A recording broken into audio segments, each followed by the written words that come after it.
Streaming, Disney versus Netflix versus Cheddar versus Quibi versus Amazon. Oh my.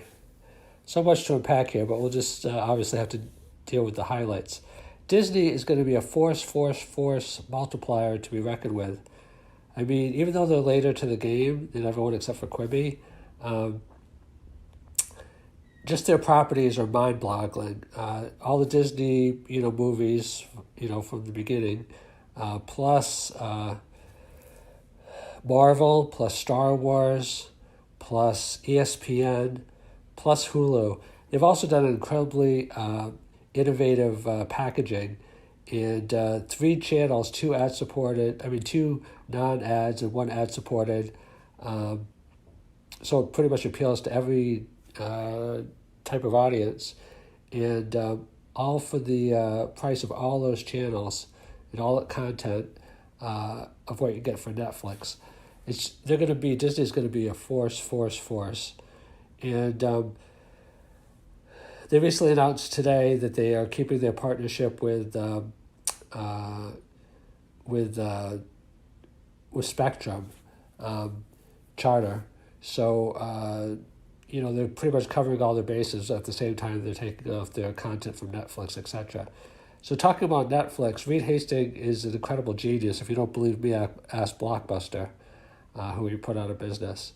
So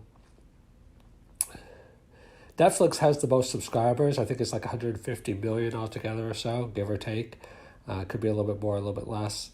And they're spending, I think, about $6 billion a year on content. They lost a lot of content that Disney pulled, so it's going to be hard for them. Disney's giving them a double whammy, competing them at the same time as taking some of their good content. So Reed will figure it out, but it's going to be hard for Netflix to compete long-term with Disney because they don't have the content library, obviously, of prime content that Disney has. And it's going to be hard for them to compete long-term with Amazon because they don't have the pockets that Amazon has. Okay, next is Cheddar. Cheddar is led by a brilliant individual named John Steinberg, and he recently sold Cheddar to Altice for $200 million, but he's still in charge of Cheddar and Altice's other media properties, which are good as well. So Cheddar is in the mix because they're so innovative. They're basically the CNN for millennials, and they could wind up owning the space across OTT, which with cord cutters is going to be huge. So keep an eye on Cheddar. They're really good at what they do. They also have a technology infrastructure where they have really reduced costs, and just their geography and the stock exchange and other advantages they have make them a force as well. Now, in terms of Quibi's kind of like the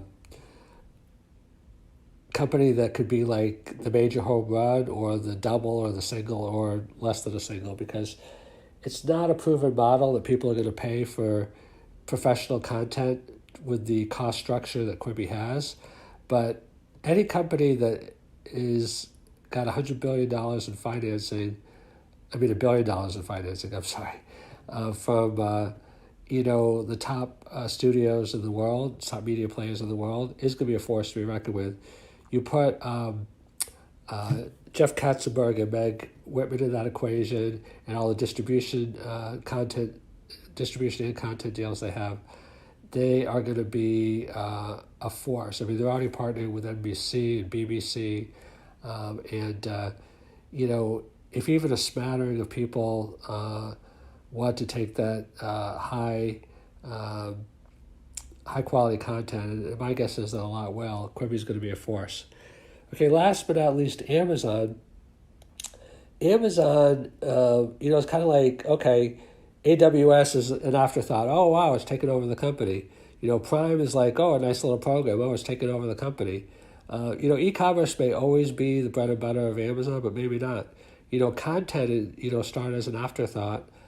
Kindle started as an afterthought.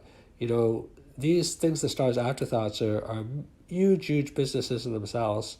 And Amazon, with their customer base and with their prime customer base, is going to be a force to be reckoned with. And Jeff Bezos is taking content a lot more seriously now.